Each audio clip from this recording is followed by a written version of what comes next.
Hello दोस्तों, इस video में हम बात करने वाले हैं यूपी में आरओ और एआरओ का जो एग्ज़ाम हुआ था वो अभी कल जो है योगी आदित्यनाथ जी जो वहाँ के सीएम है उत्तर प्रदेश के, उन्होंने एक ट्वीट करके ये इंफॉर्मेशन दी कि यूपी आरओ और एआरओ का जो एग्ज़ाम है वो अब निरस्त कर दिया उन्होंने। और ऐसा बोला है कि परीक्षा की जो पारदर्शिता है वो रखना एक बहुत ही ज़रूरी बात होती है, इसलिए उन्होंने वो एग्ज़ाम बच्चों की डिमांड पर, क्योंकि बच्चों ने और जो एग्ज़ाम है वो लीक हो गया था, इस वजह से वो एग्ज़ाम जो है उसको निरस्त कर दिया गया है। उससे पहले जो कांस्टेबल का एग्ज़ाम हुआ था यूपी पुलिस कांस्टेबल का, उस एग्ज़ाम को भी उन्होंने निरस्त कर दिया। एक तरफ योगी आदित्यनाथ जी जो हैं उत्तर प्रदेश के सीएम, वो अगर परीक्षा में कोई भी धांधली की बात आ रही है तो वो पेपर को निरस्त करके परीक्षा की जो पारदर्शिता है उसको बनाए रख रहे हैं। और दूसरी तरफ हमारे एमपी में जो पटवारी भर्ती परीक्षा हुई उसमें इतनी धांधली हुई, इतने टॉपर्स जो हैं उनकी वीडियोस वायरल हुए, उसके बाद भी बच्चे सड़क पे आ गए हैं, आंदोलन कर रहे हैं, और उसके बाद भी मध्य प्रदेश के सीएम और मध्य प्रदेश की जो सरकार है वो कोई भी कदम नहीं उठा रही है बच्चों के लिए। धांधली हुई है, पटवारी भर्ती परीक्षा में घोटाला हुआ है, इस बात के प्रमाण जो है, इस बात की जांच कराई गई, और जांच कराने के बाद में किसी भी चीज़ को पब्लिक डोमेन में नहीं डाला गया। और स्टूडेंट्स को कैसे पता चलेगा कि जो जांच हुई है वो सही हुई है और जांच के क्या आधार रखे गए थे। ये बात सही है कि पटवारी भर्ती जो परीक्षा हुई उसमें बहुत सारे विद्यार्थी जो हैं अब ऐसे भी लगे हैं जो कि बहुत मेहनत करने के बाद लगे हैं, पर बहुत सारे ऐसे भी हैं जो कि 1 या 2 नंबर से पेपर से बाहर हो गए हैं उन लोगों की वजह से जो कि पैसे दे के लगे हैं। तो वो चीज़ बहुत ही ज़्यादा गलत है, क्योंकि एक बच्चा कितनी मेहनत करता है और अगर वो 1 और 2 नंबर से पेपर से आउट हो रहा है और दूसरा बच्चा दूसरी तरफ 15 या 20 लाख रुपए दे के अगर सीट बिक रही है, तो ये बहुत ही ज़्यादा एमपी के लिए और एमपी की गवर्नमेंट के लिए शर्म की बात है कि बच्चे सड़क पर आकर आंदोलन कर रहे हैं कितने दिनों से कि पटवारी भर्ती जो परीक्षा है उसकी निष्पक्षता से जांच कराई जाए। और अगर जांच करने का जो है, अगर वो उसमें से नहीं छांट पा रहे हैं कि कौन जो है वो जिसने पैसे देकर नई परीक्षा पास की और किसने पैसे दिए हैं, अगर वो इस प्रकार से जांच नहीं कर पा रहे तो उनको संपूर्ण परीक्षा जो है वो निरस्त करनी चाहिए।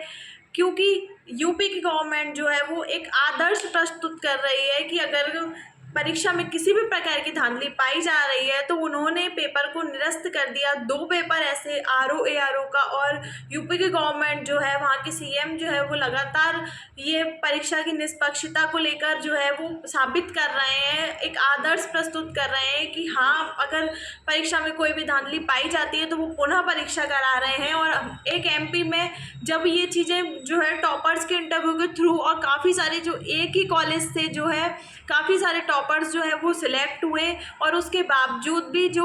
जांच जो है वो पता नहीं कैसे उन्होंने अपनी जांच कराई और क्लीन चिट दे दी गई कि कोई भी घोटाला नहीं हुआ। और उसके बावजूद अगर इतना यूपी की गवर्नमेंट में हो गया होता तो अभी तक पटवारी भर्ती परीक्षा जो है वो निरस्त करा दी जाती। एमपी की गवर्नमेंट जो है वो कोई भी प्रकार का बच्चों के पक्ष में जो है वो निर्णय नहीं ले रही है। दूसरी, मध्य प्रदेश की जो सरकार है उसको शर्म आनी चाहिए कि इतनी ज़्यादा बच्चे जो हैं वो सड़कों पर आंदोलन कर रहे हैं, इतने दिनों से परेशान हो रहे हैं मानसिक रूप से, और जो गवर्नमेंट है वो कोई भी डिसीजन नहीं ले रही है। अब तो नियुक्तियां भी दी जा रही हैं और जो घोटाला हुआ उसका कोई भी उसके ऊपर कोई भी एक्शन नहीं लिया गया। एक जांच करा ली गई, जो खुद में ही जांच करा ली गई, जिसके कोई प्रमाण जो है वो पब्लिक डोमेन में अभी तक भी नहीं आए हैं। दूसरी बात यहाँ पे ये हो रही है कि पटवारी 2.0 घोटाला जो है वो भी कहीं ना कहीं सामने आ रहा है, और वो किससे रिलेटेड है उसके बारे में मैं इस वीडियो में आपको बताने वाली हूँ। देखिए, सबसे पहले जो है एमपी व्यापम ग्रुप 4 ग्रेड 3 का जो एग्ज़ाम हुआ वो, और एमपी पुलिस कांस्टेबल का एग्ज़ाम हुआ। इसके पहले एक और एग्ज़ाम हुआ था जो कि हुआ था वन रक्षक जेल प्रहरी, और उसमें डेप्यूटी जेलर के 33 पद जो है वो आए थे। उसका जो है शुद्धि पत्र अभी तक नहीं आया। और व्यापम का जो ग्रुप 4 का एग्ज़ाम हुआ था, कांस्टेबल का एग्ज़ाम हुआ था, उनके जो है शुद्धि पत्र आ गए, व्यापम ग्रुप 4 का रिजल्ट आ गया, पर जो है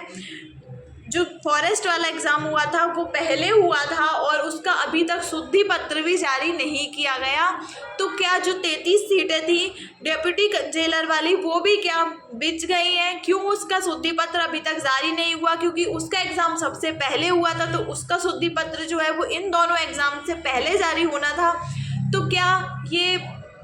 कहा जा सकता है और ऐसे आसार नज़र आ रहे हैं कि शायद जो है वो 33 पोस्ट जो है वो डेप्यूटी जेलर वाली वो बिक चुकी है और कुछ ना कुछ बड़ा घोटाला उसमें भी सामने आएगा, तभी उसका जो रिज़ल्ट है वो रोका जा रहा है।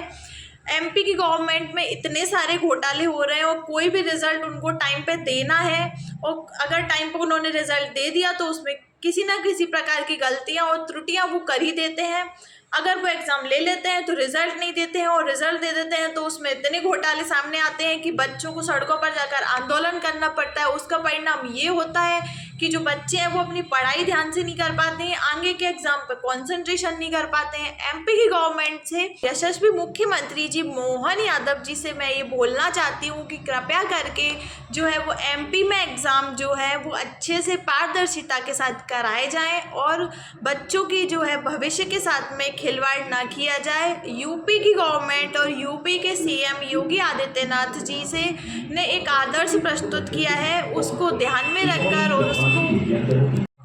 उसको ध्यान में रखा जाए और निर्णय जो है वो घोटाले के पक्ष में और विपक्ष में जो भी बातें हैं उन पर निष्पक्षता से जांच कराई जाए। सभी जो छात्र संघ है, पटवारी भर्ती परीक्षा के जितने भी छात्र हैं,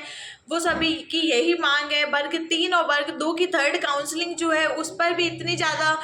पहले जो है चुनाव से पहले भी जो है काफ़ी सारे आंदोलन हुए और उसका भी कुछ भी नहीं किया गया। 51,000 सीटों का जो वादा था वो भी पूरा नहीं किया गया और थर्ड काउंसलिंग जो है वो नहीं कराई गई। 51,000 सीटें जो है वो नहीं भरी गई हैं। इतनी सारी एमपी में जितनी भी वैकेंसियाँ आ रही हैं उन सब में कुछ ना कुछ त्रुटि जो है वो कहीं ना कहीं हो रही है और किसी को भी बहुत 100 में से जो है वो 10 लोगों को पोस्ट मिल पा रही है और 90 लोग जो है वो घोटाले के शिकार हो रहे हैं मेहनत करने के बाद भी। तो इन सभी चीज़ों पर मेरा तो ये पक्ष है, और अगर आप लोग इस वीडियो को सपोर्ट करते हो तो वीडियो को लाइक कीजिए और चैनल को सब्सक्राइब कीजिए। धन्यवाद।